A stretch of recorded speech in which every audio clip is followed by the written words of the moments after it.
کیا انسان واقعی اس زمین پر محض اتفاق سے آیا ہے؟ کیا ہماری زندگی کا کوئی مقصد ہے؟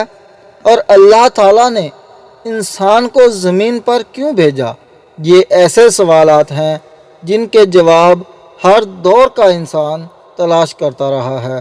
آج سورۃ البقرہ کی اس عظیم آیات میں اللہ تعالیٰ ہمیں انسان کی تخلیق کا ایک ایسا منظر دکھاتے ہیں جو زمین پر انسان کی آمد سے بھی پہلے پیش آیا تھا۔ اللہ تعالیٰ فرماتے ہیں، اور یاد کرو جب آپ کے رب نے فرشتوں سے فرمایا کہ میں زمین میں ایک نائب بنانے والا ہوں۔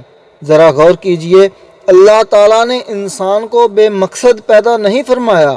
اللہ تعالیٰ نے اسے ایک ذمہ داری عطا کی، ایک منصب عطا کیا اور زمین پر اپنا نمائندہ بنا کر بھیجا۔ یعنی انسان کا کام صرف کھانا پینا، سونا جاگنا اور دنیا جمع کرنا نہیں، بلکہ اپنے رب کی اطاعت کرنا، عدل قائم کرنا اور زمین پر خیر اور بھلائی پھیلانا ہے۔ پھر فرشتوں نے عرض کی، کیا آپ زمین میں ایسی مخلوق کو پیدا کریں گے جو فساد پھیلائے گی اور خون بہائے گی؟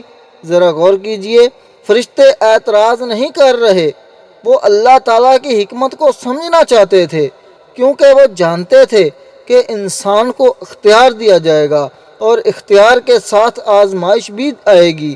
بعض لوگ نیکی کا راستہ اختیار کریں گے اور بعض لوگ ظلم اور فساد کا۔ اس لیے فرشتوں نے یہ سوال کیا۔ پھر فرشتوں نے عرض کیا کہ جب ہم تیری حمد کے ساتھ تسبیح کرتے ہیں اور تیری پاکی بیان کرتے ہیں، یعنی ہم تو ہر وقت تیری عبادت میں مشغول ہیں، پھر انسان کو یہ عظیم ذمہ داری کیوں دی جا رہی ہے؟ پھر اللہ تعالیٰ نے ایسا جواب دیا جس میں پوری انسانیت کے لیے ایک عظیم پیغام موجود ہے۔ اللہ تعالیٰ نے فرمایا کہ بے شک میں وہ جانتا ہوں جو تم نہیں جانتے۔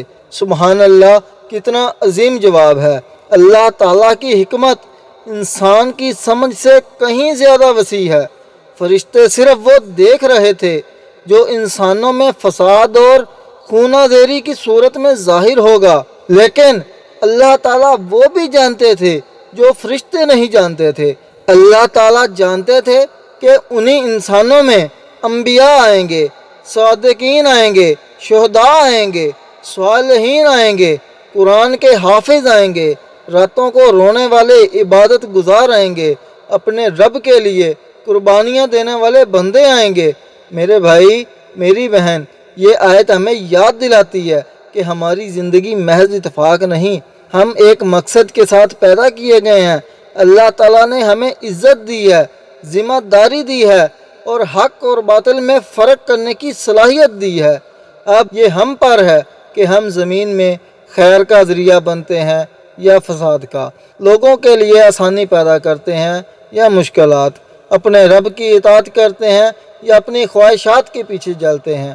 آج ذرا اپنے آپ سے ایک سوال تو کیجئے، کیا میں اس مقصد کے مطابق زندگی گزار رہا ہوں جس مقصد کے لیے اللہ تعالیٰ نے مجھے پیدا فرمایا؟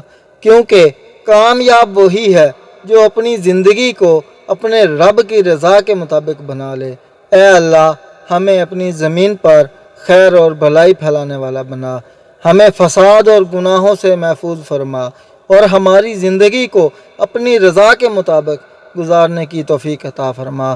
آمین یا رب العالمین۔ اگر آپ قرآن کو آسان الفاظ میں سمجھنا چاہتے ہیں تو اس چینل کو ضرور سبسکرائب کر لیجئے اور یہ پیغام دوسروں تک صدقہ جاریہ ضرور پہنچائیے۔ جزاک اللہ خیر۔ السلام علیکم ورحمۃ اللہ وبرکاتہ۔